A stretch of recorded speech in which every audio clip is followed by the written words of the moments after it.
Ce webinaire est un complément s'agissant du cas spécifique des agents.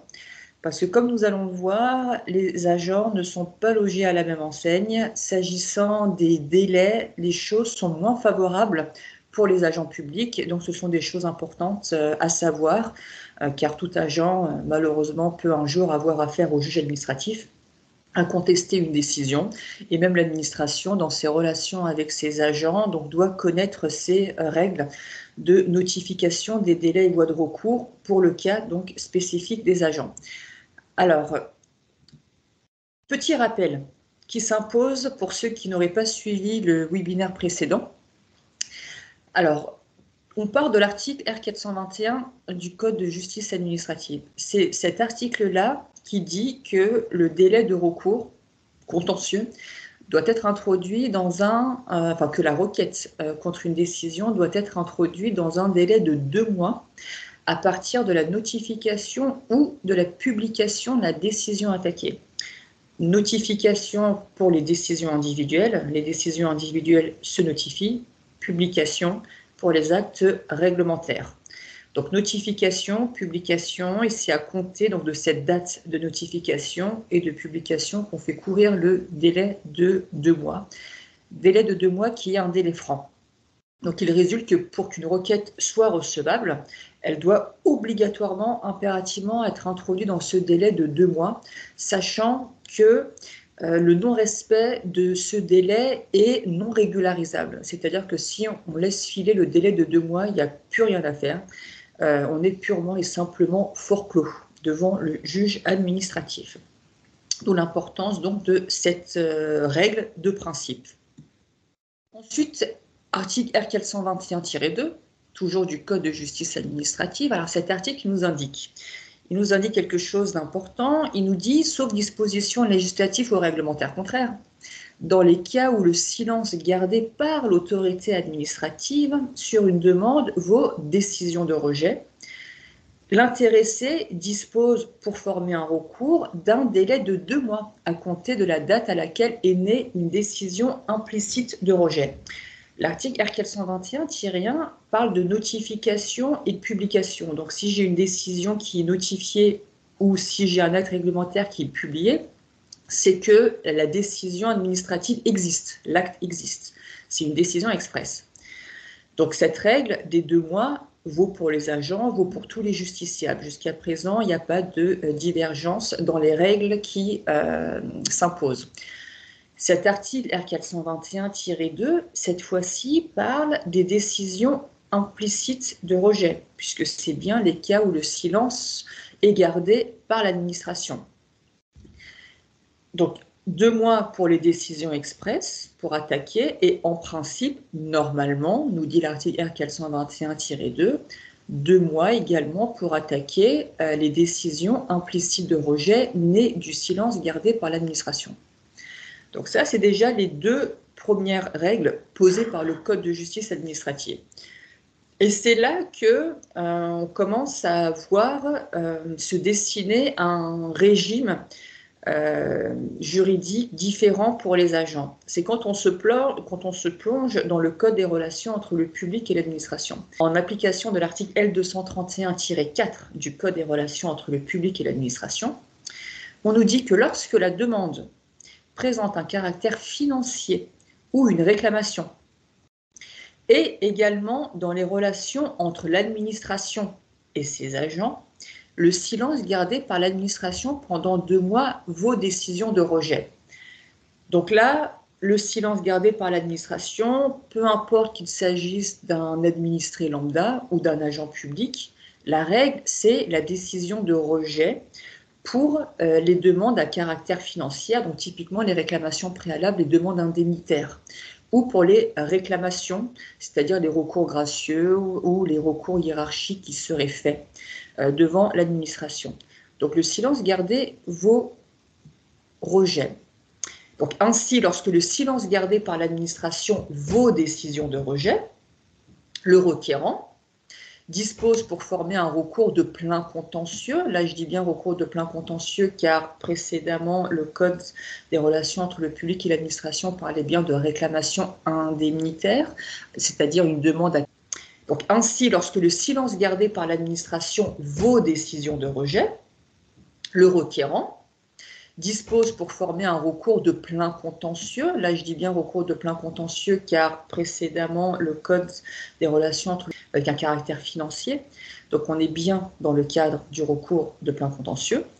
Et on nous dit que pour former un recours de plein contentieux devant la juridiction administrative, donc le silence gardé par l'administration vaut décision de rejet et le requérant dispose donc d'un délai de 2 mois suivant la date à laquelle est née une décision implicite de rejet. Et lorsqu'une décision expresse de rejet serait notifiée à l'agent ou à tout requérant dans ce délai de recours contentieux, cette décision fait courir un nouveau délai. Donc là aussi, petit rappel, là on est dans le rappel des grands principes. C'est-à-dire que silence gardé par l'administration pendant 2 mois égale décision de rejet et j'ai en principe donc 2 mois pour attaquer. Si dans ce délai de 2 mois pour attaquer, l'administration me notifie une décision expresse de rejet, j'ai mon délai de 2 mois qui recommence à courir à compter de la notification de cette décision expresse de rejet, mais à condition que l'administration ait notifié cette décision expresse dans le délai initial du délai de recours contentieux. C'est-à-dire que c'est pas j'ai une décision implicite de rejet au bout de 2 mois, mon délai de 2 mois a expiré pour attaquer le juge et 2 mois après ces 2 mois, l'administration me notifie une décision expresse, ça ne fait pas courir le délai. Pour que le délai de 2 mois recommence à courir, c'est quand dans mon délai initial de 2 mois pour attaquer la décision implicite de rejet, j'ai l'administration qui finalement répond de manière expresse. Donc c'est important, c'est bien dans le délai de 2 mois, lorsque l'administration notifie sa décision expresse, là j'ai mon délai qui court à nouveau pour 2 mois. Et pour que le délai de recours contentieux puisse commencer à courir, et bon, c'est là que les choses commencent un peu à se compliquer, faut-il encore que l'administration ait indiqué sans ambiguïté dans la notification de l'acte ou de la décision le dit délai. Donc bien évidemment les règles qu'on invoque, c'est-à-dire que 2 mois pour attaquer, que la décision soit expresse ou que la décision soit implicite, l'article R421-5 du Code de justice administrative nous dit « Les délais de recours contre une décision administrative ne sont opposables qu'à la condition d'avoir été mentionnés, ainsi que les voies de recours dans la notification de la décision. » Donc là, c'est un rappel vraiment des règles, des grands principes. L'administration peut se prévaloir de ce délai de 2 mois à la condition qu'elle est notifiée. Alors vous allez me dire, dans une décision implicite de rejet, comment est-ce que je notifie le délai de 2 mois? Les choses sont assez simples en réalité. C'est que l'indication des délais se fait en principe par accusé de réception. C'est-à-dire que c'est au moment où l'administration reçoit la réclamation, reçoit la demande préalable indemnitaire qu'elle accuse réception en disant à l'intéressé j'accuse bonne réception de votre réclamation, de votre courrier en date due. Et à cette occasion-là, l'administration, en principe, normalement, doit indiquer à l'intéressé que si l'administration garde le silence dans un délai de 2 mois, ça vaut décision implicite de rejet, et qu'à compter de la naissance de cette décision implicite de rejet, l'intéressé dispose d'un délai de 2 mois pour former son recours devant la juridiction administrative compétente. Et l'article L112-6 du Code des relations entre le public et l'administration dispose en effet « Les délais de recours ne sont pas opposables à l'auteur d'une demande lorsque l'accusé de réception ne lui a pas été transmis ou ne comporte pas les indications exigées par la réglementation. » Donc en fait, il faut une analyse croisée entre le Code de justice administrative et les dispositions du Code des relations entre le public et l'administration. Le CJA nous dit que l'administration ne peut pas se prévaloir du délai de 2 mois si elle n'a pas notifié le délai. Et en fait, ça fait écho à l'article L112-6. L, donc c'est la loi, donc ça a une valeur supérieure au règlement, alors que les règles qu'on a vues dans le CJA, c'est à caractère réglementaire.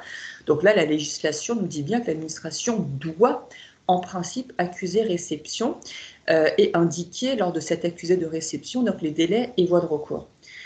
Et l'article R 112-5 du Code des relations entre le public et l'administration nous dit, donc il indique, donc l'accusé de réception, si la demande est susceptible de donner lieu à une décision implicite de rejet ou à une décision implicite d'acceptation. Dans le premier cas, donc lorsqu'il y a une décision implicite de rejet, l'accusé de réception mentionne les délais et voies de recours à l'encontre de la décision. Donc là, à la lecture du Code des relations entre le public et l'administration, il n'y a aucun doute à avoir. Obligation faite à l'administration d'indiquer à l'occasion de l'accusé de réception, d'indiquer les délais et voies de recours. Sauf que, et on va le voir, c'est le code des relations entre le public et l'administration. Et on a la jurisprudence, justement, qui est intervenue pour dire, mais est-ce que cette obligation d'indiquer les délais et voies de recours, que ce soit dans le cas de l'accusé de réception ou que ce soit ultérieurement lorsque l'administration notifie sa décision finale, est-ce que cette obligation légale faite dans le Code des relations entre le public et l'administration, est-ce que ça a vocation à jouer dans les relations entre l'agent et l'administration? Est-ce que l'agent, c'est le public? Et je pense que là, déjà, vous avez intuitivement la réponse à la question. Alors, avant de voir tout ça plus en détail, quelle est la sanction pour l'administration lorsqu'elle ne notifie pas les délais? La sanction, jusqu'à la jurisprudence Zabaj de 2016, c'était que les actes pouvaient être attaqués ad vita aeternam. C'était ça la sanction, c'est-à-dire que soit l'administration jouait le jeu, elle respectait pleinement les dispositions du Code des relations entre le public et l'administration en indiquant les délais et voies de recours, et dans ce cas-là, elle pouvait se prévaloir de ce délai de 2 mois. Si elle ne l'indiquait pas, la sanction, c'était que ces actes administratifs pouvaient en principe être attaqués ad vita aeternam. Ça a été abandonné par le Conseil d'État dans l'arrêt de principe fondamental en contentieux administratif Zabaj de 2016. Et cet arrêt nous dit que, quoi qu'il arrive, normalement, un délai ne peut pas être introduit au-delà d'un délai raisonnable contre une décision, quand bien même cette dernière ne mentionne pas les délais et voies de recours, en vertu du principe de sécurité juridique, et le Conseil d'État nous dit que ce délai raisonnable, au-delà duquel on ne peut pas introduire un recours contre une décision de l'administration, quand bien même cette dernière donc n'indiquerait pas les délais, ce fameux délai raisonnable, c'est 1 an. Donc c'est un délai purement prétorien de 1 an fixé par le Conseil d'État et qui a été depuis 2016 largement étendu. Alors, sans s'attarder davantage sur cette jurisprudence Zabaj, qu'est-ce qui s'est passé après la jurisprudence Zabaj? Donc, comme je vous le disais, cette jurisprudence Zabaj a été largement étendue. On le retrouve dans tous les domaines du contentieux administratif, sauf un. C'est l'arrêt de 2019, Centre hospitalier de Vichy. Cet arrêt, c'est jusqu'à présent le seul coup d'arrêt, le seul arrêt qui stoppe la progression, l'application de la jurisprudence Zabaj. Dans cette décision de 2019, le Conseil d'État refuse d'appliquer la jurisprudence Zabaj.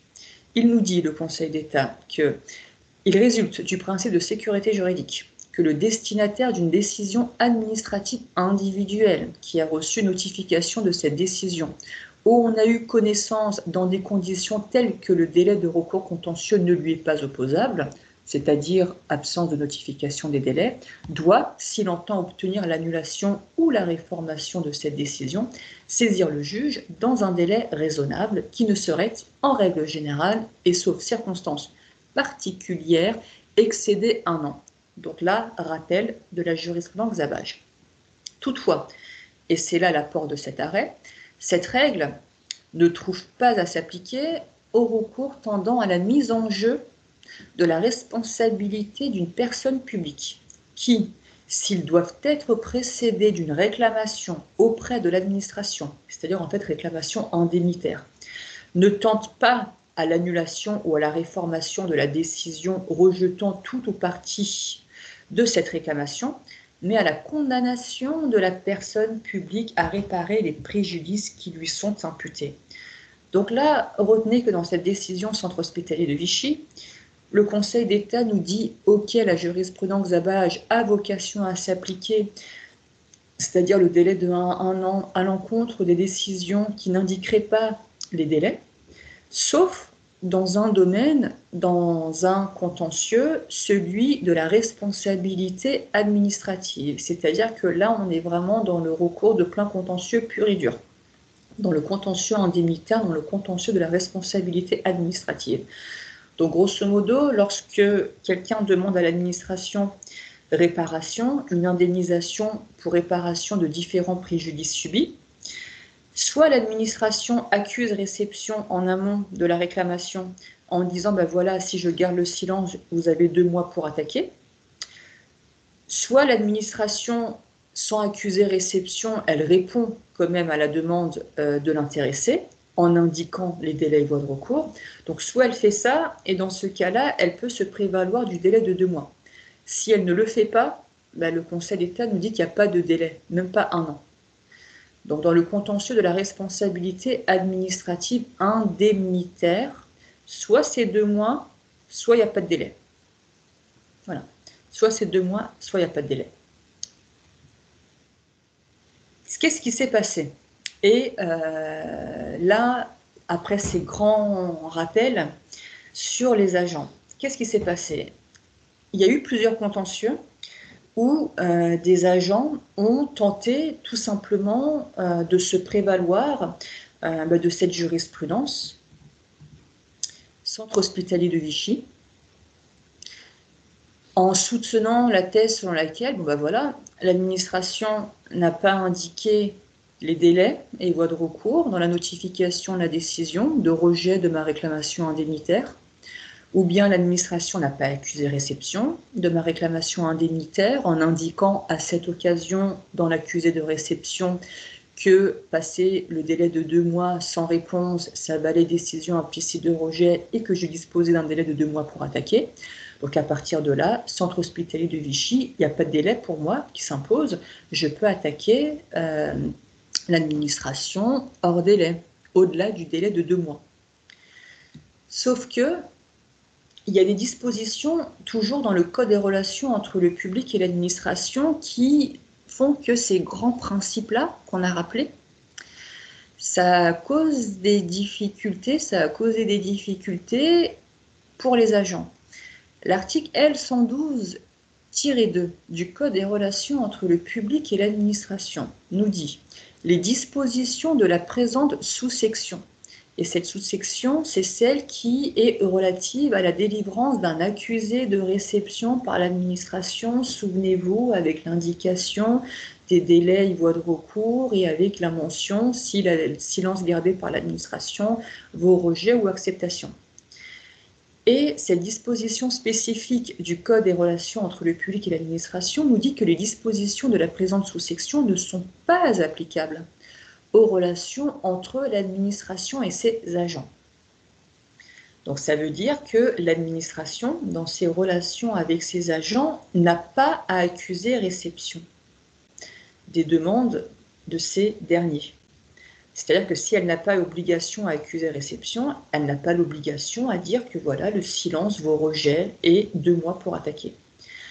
L'article L112-6, toujours du Code des relations entre le public et l'administration, nous dit « Les délais de recours ne sont pas opposables à l'auteur d'une demande lorsque l'accusé de réception ne lui a pas été transmis ou ne comporte pas les indications exigées par la réglementation.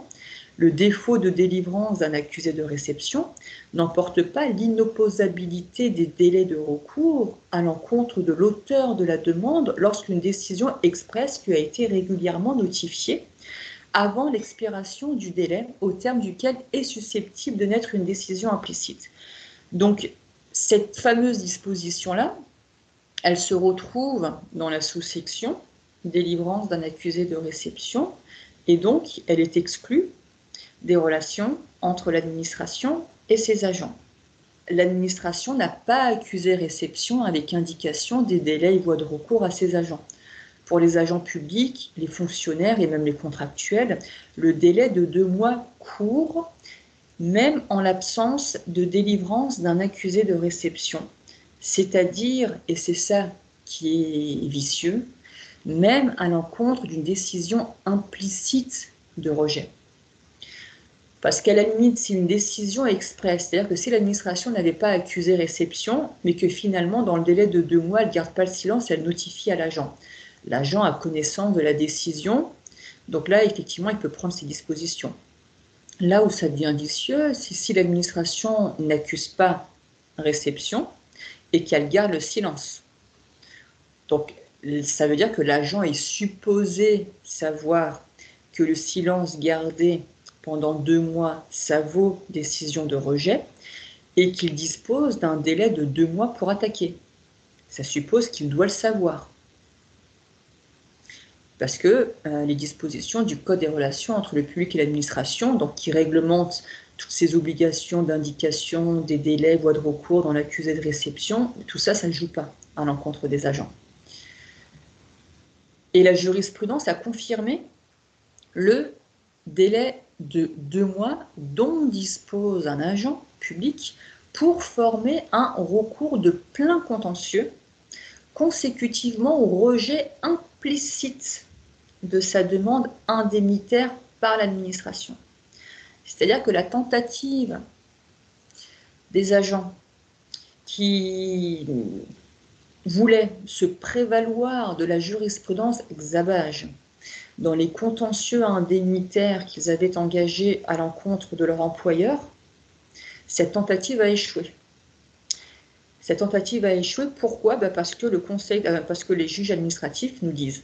Toutefois, donc l'article L112-2, donc du même code, c'est-à-dire du Code des relations entre le public et l'administration, c'est ce qu'on a vu juste avant, dispose que les dispositions de cet article ne sont pas applicables aux relations entre l'administration et ses agents. Donc, les règles relatives au délai raisonnable, au-delà duquel le destinataire d'une décision ne peut exercer de recours juridictionnel, qui ne peut en règle générale excéder 1 an, sauf circonstances particulières, sont également applicables à la contestation d'une décision implicite de rejet née du silence gardé par l'administration sur une demande présentée devant elle, lorsqu'il est établi que le demandeur a eu connaissance de la décision et qu'il n'a pas été informé des voies et délais de recours dans les conditions prévues par les dispositions précitées du Code des relations entre le public et l'administration. Cette règle ne saurait s'appliquer aux agents publics, donc exclus des dispositions de l'article L112-6 du Code des relations entre le public et l'administration et qui se trouve, nous dit le juge administratif, dans une situation statutaire s'agissant de leur relation avec l'administration qui les emploie, différente dès lors que celle des citoyens en litige avec cette administration. Donc ces agents ne disposent en conséquence que d'un délai de 2 mois à compter de la naissance de la décision implicite pour exercer un recours contentieux. Et là, on a plusieurs décisions, et vous remarquerez qu'on n'a pas encore une décision du Conseil d'État. Le Conseil d'État ne s'est pas encore prononcé sur cette question de savoir si dans le contentieux indemnitaire, si dans le cadre des décisions implicites de rejet, est-ce que les agents peuvent, au même titre que les autres requérants, se prévaloir à minima de la jurisprudence Xabage ou bien tout simplement peuvent se prévaloir de la jurisprudence centre hospitalier de Vichy, c'est-à-dire de l'absence de tout délai, faute pour l'administration dans le contentieux indemnitaire d'avoir indiqué à un moment donné à l'intéressé qu'il disposait d'un délai de 2 mois pour attaquer la décision de l'administration, qu'elle soit expresse ou qu'elle soit implicite de rejet. Donc le Conseil d'État n'a pas eu encore l'occasion de se prononcer sur cette question-là, mais très honnêtement, En l'état actuel de la réglementation et de la législation, il paraît difficile pour le Conseil d'État de revenir sur ces principes-là pour la simple et bonne raison que, je retourne en arrière, pour la simple et bonne raison que l'article L112-2 du Code des relations entre le public et l'administration, donc c'est une disposition législative. Donc là, si c'était une disposition réglementaire, à la limite, pour le Conseil d'État, on se dit que le Conseil d'État aurait pris plus de liberté à l'encontre d'une disposition réglementaire. Là, c'est une disposition législative qui exclut expressément les agents des dispositions en matière de délivrance d'un accusé de réception. Donc vraiment, l'administration n'a pas du tout l'obligation d'accuser réception des demandes de ses agents et d'indiquer les délais et voies de recours. Donc à partir de là, on voit mal comment est-ce que le Conseil d'État peut invalider la position donc, des cours administratives d'appel de Douai, de Nancy et du tribunal administratif de Paris qui nous disent que l'article donc L du Code des relations entre le public et l'administration exclut les agents. Et effectivement, les agents se trouvent dans une situation statutaire différente des autres administrés. Ils ne sont pas dans une même relation vis-à-vis de l'administration. Et qu'à partir de là, pour les agents, c'est 2 mois. Même pour la décision implicite de rejet, dès lors que l'administration n'avait pas accusé réception, encore une fois, en disant à l'agent, voilà, si au-delà du délai de 2 mois, vous n'avez pas de réponse, il faut considérer que c'est une décision implicite de rejet et vous avez 2 mois pour attaquer. À partir du moment où l'administration n'est pas obligée de faire ça vis-à-vis de ses agents, les juges administratifs nous disent, si l'administration n'a pas l'obligation, il n'y a pas de sanction. Donc soit c'est 2 mois, soit c'est rien. Il en résulte donc que l'administration est ou non accusée réception d'une demande préalable indemnitaire. L'agent dispose, sous peine d'irrecevabilité de son recours contentieux, d'un délai de 2 mois, suivant la naissance de la décision implicite de rejet de l'administration pour former son recours de plein contentieux devant le tribunal compétent. On a un autre arrêt donc, de la Cour administrative d'appel de Lyon du 13 juin 2017. Alors, quel était le contexte? On avait un tribunal administratif qui avait écarté la fin de non-recevoir qui avait été opposée par la commune défenderesse, qui disait, voilà, la demande de M. B, c'était un agent public territorial, la commune disait, voilà, sa requête est tardive parce qu'il n'a pas respecté ce délai de 2 mois. Et le tribunal avait considéré que, alors même que la décision litigieuse comportait l'indication des délais et voies de recours formés conformément donc, aux prescriptions de l'article R421-5 du Code de justice administrative, la circonstance que la décision par laquelle le maire a rejeté le recours gracieux de l'intéressé ne comportait pas ces mêmes informations, a eu pour effet de rendre ces délais inopposables aux demandeurs. Donc là, précédemment, on a vu le cas où c'était la demande préalable indemnitaire. La demande indemnitaire, la réclamation indemnitaire. Donc la réclamation indemnitaire, c'est 2 mois pour attaquer la décision implicite de rejet. Si l'agent n'attaque pas, ne saisit pas le juge dans le délai de 2 mois pour contester le silence gardé par l'administration et donc le refus implicite de l'administration, il est forclos, il ne peut pas demander d'indemnité de réparation à son employeur. Donc c'est 2 mois. Là, la question, elle est différente. Là, la question, c'est quid du recours gracieux ou du recours hiérarchique qui est fait par l'agent et à cette occasion, l'administration n'accuse pas réception. Là, dans ce cas de figure-là, dans cet arrêt de la Cour administrative d'appel de Lyon, on avait une commune qui avait notifié une décision initiale qui indiquait les délais et voies de recours. L'agent a formé son recours gracieux et son recours hiérarchique, donc dans le délai de 2 mois. Sauf que Le tribunal considère qu'à partir du moment où l'administration n'a pas réitéré l'indication des délais et voies de recours à l'occasion du recours gracieux ou hiérarchique, donc comme l'administration n'a pas réitéré ces mentions, alors même qu'elle l'avait faite dans la décision initiale, le fait qu'elle n'ait pas réitéré donc, à l'occasion du rejet du recours gracieux de l'agent, et le tribunal nous dit que l'administration ne peut pas opposer la forclusion. Donc, implicitement, le tribunal administratif impose l'obligation à l'administration d'indiquer les délais et voies de recours, non plus à l'occasion des demandes préalables comme on a vu jusqu'à présent, mais à l'occasion des recours gracieux ou hiérarchiques qui seraient formés par ces agents. Donc la commune n'était pas de cet avis-là. Donc la commune a saisi la Cour administrative d'appel de Lyon. Et qu'a fait la Cour administrative d'appel de Lyon? Après avoir rappelé les dispositions des articles 18 et 19 de la loi du 12 avril 2000, codifiées aujourd'hui et complétées aux articles L 112-2 à L 112-6 du Code des relations entre le public et l'administration, et qui réserve la situation des agents. Souvenez-vous, la petite réserve, ces dispositions en matière d'accusé de réception ne sont pas applicables aux relations entre l'administration et ses agents. La Cour applique la jurisprudence antérieure selon laquelle ne faites pas obstacle à ce que court le délai de recours contentieux, l'absence de mention des délais et voies de recours dans la décision prise sur recours administratif si ces conditions étaient déjà présentes dans la décision initiale.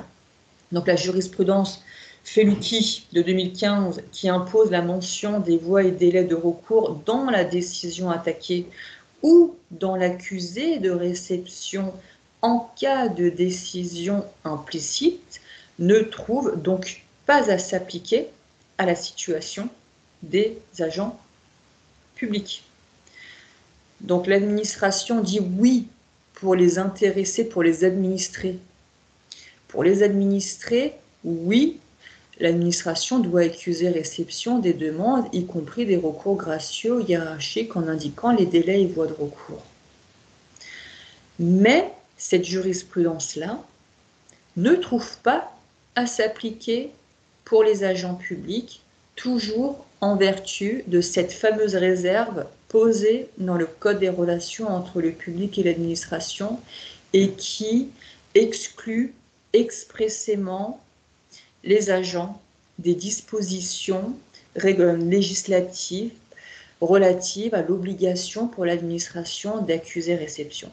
Donc à partir du moment où l'administration n'est pas obligée d'accuser réception des demandes formulées par ses agents, que ce soit au stade de la réclamation préalable indemnitaire ou que ce soit au stade des recours gracieux hiérarchiques, donc à partir du moment où il n'y a pas d'obligation, il n'y a pas de sanction, et s'il n'y a pas de sanction, c'est soit c'est 2 mois pour attaquer, soit c'est la forclusion. Enfin, arrêt de la Cour administrative d'appel de Marseille du 6 juin 2017, le délai de recours ne court à l'encontre d'une décision implicite que si le recours gracieux ou hiérarchique a fait l'objet d'un accusé de réception comportant les mentions des délais et voies de recours. Cette règle, tirée des dispositions de la loi du 12 avril 2000, donc aujourd'hui codifiée dans le Code des relations entre le public et l'administration, donc elle s'applique en revanche d'une part aux relations entre les autorités administratives et les personnes physiques, autres que leurs agents, et d'autre part aux relations entre les autorités administratives et les personnes morales, dont font partie les organismes syndicaux représentant les personnels employés par ces autorités. Donc là, encore une fois, la Cour administrative d'appel de Marseille, tout comme la Cour administrative d'appel de Lyon, dit bien que les agents sont exclus des dispositions du Code des relations entre le public et l'administration portant sur l'accusé de réception avec cette obligation de comporter les mentions et voies de délai.